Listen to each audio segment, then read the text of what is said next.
India गठबंधन समर्थित भाकपा माले प्रत्याशी डॉक्टर संदीप सौरभ ने गुरुवार को बिहार शरीफ के समाहरणालय स्थित जिला निर्वाचन पदाधिकारी के कक्ष में अपना नामांकन का पर्चा दाखिल किया।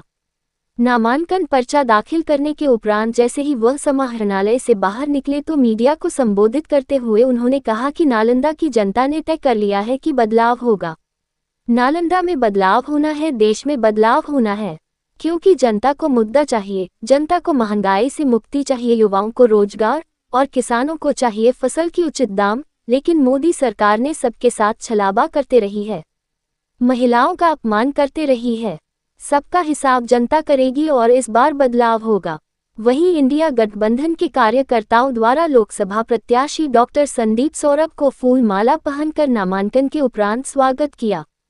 समाहरणालय से पैदल ही चलकर डॉक्टर संदीप सौरभ अपने समर्थकों के साथ श्रम कल्याण केंद्र के मैदान पहुंचे हैं। नालंदा की जनता ने तो तय कर दिया है कि बदलाव होगा। नामांकन से पहले बदलाव की बयार चल रही है और नामांकन जैसे ही हम लोग खत्म आज किए, ये जो बयार है ये आंधी में तब्दील हो जाएगा।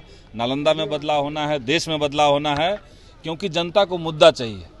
जनता को चाहिए महंगाई से मुक्ति, युवाओं को चाहिए रोजगार, किसानों को चाहिए फसल का उचित दाम।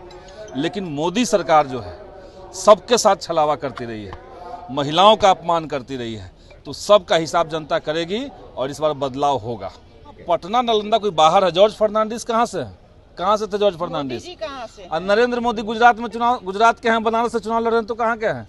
बाहर भीतर का मामला नहीं है। जिनके पास मुद्दा नहीं है, जिनको नालंदा में कहने के लिए, दिखाने के लिए कुछ नहीं है कि 15 साल में उन्होंने क्या किया, वही ये सब माला जप रहे हैं। जनता इसके बीच में इस बात को नहीं मान रही है। भाजपा के लोगों को अपराधियों के बारे में कुछ कहने की जरूरत ही नहीं है। बीजेपी अपने आप को वॉशिंग मशीन समझ रखी है।